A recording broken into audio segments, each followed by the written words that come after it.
કુવાડવા ગોગા બાપાના મંદિર ખાતે ચતુર્થ પાટોત્સવ ઉજવાયો। કુવાડવા જીઆઈડીસી ખાતે એક કારખાનાની અંદર ગોગા બાપાનું મંદિર આવેલું છે, જ્યાં ગઈકાલે ચતુર્થ પાટોત્સવ ઉજવાયો હતો। અત્યારે પવિત્ર શ્રાવણ માસ ચાલી રહ્યો છે। શિવ મંદિરોની અંદર શિવ ભક્તોની ભીડ જોવા મળતી હોય છે, ત્યારે શિવજી સાથે શંકર ભગવાનના આભૂષણ એવા નાગ દેવતાની પણ પૂજા થતી હોય છે। એવા જ નાગ દેવતા એટલે કે ગોગા મહારાજ કુવાડવા ખાતે આવેલા જીઆઈડીસીના કારખાનાના માલિકને આશરે 4 વર્ષ પહેલા ગોગા મહારાજ પ્રસન્ન થયા હતા। ત્યારબાદ આ કારખાનામાં ગોગા મહારાજની સ્થાપના કરવામાં આવી હતી। તેનો ગઈકાલે ધામધૂમથી ચતુર્થ પાટોત્સવ ઉજવાયો હતો। આ પાટોત્સવ સમયે હજારો ભાવિકોએ દર્શનનો લાભ લીધો હતો। હિન્દુ ધર્મની અંદર નાગ દેવતાના પૂજનનું પણ ખૂબ જ મહત્વ છે, ત્યારે આ સ્થળ પર હજારો ભાવિકો દર્શનાર્થે પહોંચે છે અને દર્શન કરી ધન્યતા અનુભવે છે। લોકોનું કહેવું એવું પણ છે કે મનની અંદર માનેલી મનોકામના પણ દરેક ભાવિકોની પૂર્ણ થાય છે। અહીંયા દૂર દૂરથી લોકો દર્શનાર્થે પધારે છે। આ જગ્યા પર દાન સ્વીકારવામાં આવતું નથી।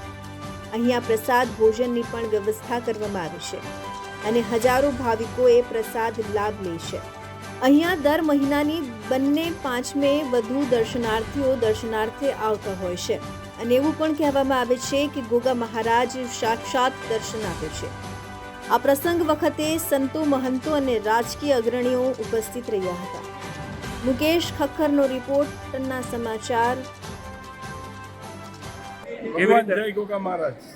આજે મારા ગોગા મહારાજના જે 4 વર્ષ પૂરા થાય છે, ચોથો પાઠ ઉત્સવ છે। આજે 4 વર્ષથી મને મારા ક્યાં કિસ્મત હોય, મને આ જગ્યામાંથી મારો ભગવાન મને મળ્યો છે। આજે મને સેવા કરવાનો એને લાવો આપ્યો છે। પબ્લિકની સેવા કરવાની છે, કોઈ પણ જાતનું કોઈ વસ્તુ લીધા વગર અને જેટલું મારાથી થાય એટલી સેવા કરવાની છે અને જે કોઈ ભક્તો આવે એની મારે સેવા કરવાની છે, એવું મારા ગોગા મહારાજનો આદેશ છે। આજે જે કોઈ આવે છે દિન દુખિયા બધું દુઃખ બાપા હરી લે છે, માનતાથી કામ કરી દે છે। પછી કોઈને દીકરાનું હોય એને મારા ગોગા મહારાજ દીકરા આપે છે। આજે 5 દીકરા આપી દીધા બાપાએ। કોઈને હગાઈ ન થતી હોય એની હગાઈ કરાવે છે બાપા। એક ઓલામાં કામ કરી આપે છે મારું। ક્યાં ક્યાંથી દર્શનાર્થીઓ દર્શન કરવા આવતા હોય છે? બાપા આખા ગુજરાતમાંથી આવે છે, મહારાષ્ટ્રમાંથી આવે છે, અત્યારે ક્યાંથી આવે છે કાંઈ ખબર પડતી નથી। ભક્તો એમને આવે છે અને બધાની મારા બાપાને આશીર્વાદથી કોઈ પણ દિવસ ના નહીં કહેતો અને બધી સેવા આપું છું। આ કેવી રીતે દાદા અહીંયા પ્રગટ થયા 4 વર્ષ પહેલા, એનો કાંઈ મહિમા જણાવશો આપ? દાદા આ જગ્યા લીધી અને મારા કોઈ ગઈઢાના પૂન હોય તો મને ગોગા મહારાજજીનો આશીર્વાદ મળ્યો। મેં બી કષ્ટી ખૂબ જોઈ લીધી। મને આ જ્યારે જગ્યા લીધી તેને માપાના ઓલા કર્યા તો મેં બી આજે ઘણો બહુ મોટી કષ્ટી જોઈ લીધી અને કચ્છમાં મને મારા ભગવાન મળ્યા છે। તો આજે આ મહિમા છે મારા ભગવાનનો। કાશીનો વાસી મારો નાથ છે, મારો ગોગો મણિધર ગોગો છે। અહીંયા કોઈ વસ્તુ કઈ ઘટવા દેતો। અહીંયા કહેવામાં આવે છે કે મણિધર નાગ સાક્ષાત દર્શન દે છે અને મણી સાથે પણ દર્શન દીધેલા છે એવું કહેવામાં આવે છે। ખૂબ વાર દર્શન આપ્યા છે। મણિધર બાપા આવે જ છે અને એ કોઈ દિવસ એવો નથી, અઠવાડિયામાં 2 વાર 3 વાર અત્યારે બી અહીંયા હાજર જ છે, આજુબાજુમાં છે, કારણ કે પબ્લિક છે એટલે દેખાતા નહીં, બાકી આવે છે।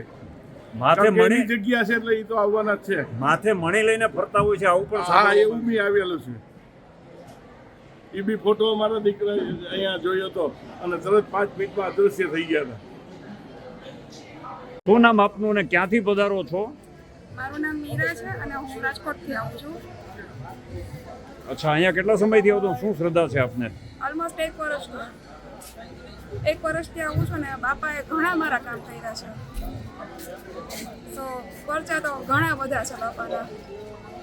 ત્યારે સાક્ષાત દર્શન કરેલા છે? હા, 2-3 વાર સાક્ષાત દર્શન બાપાએ કરાવ્યા છે અને મને અને મારી બેનને, અમારે ભાઈ નથી તો અમને 2 બહેનોને બાપાએ ભાઈ બન્યા છે, મારા 2 બહેનોના।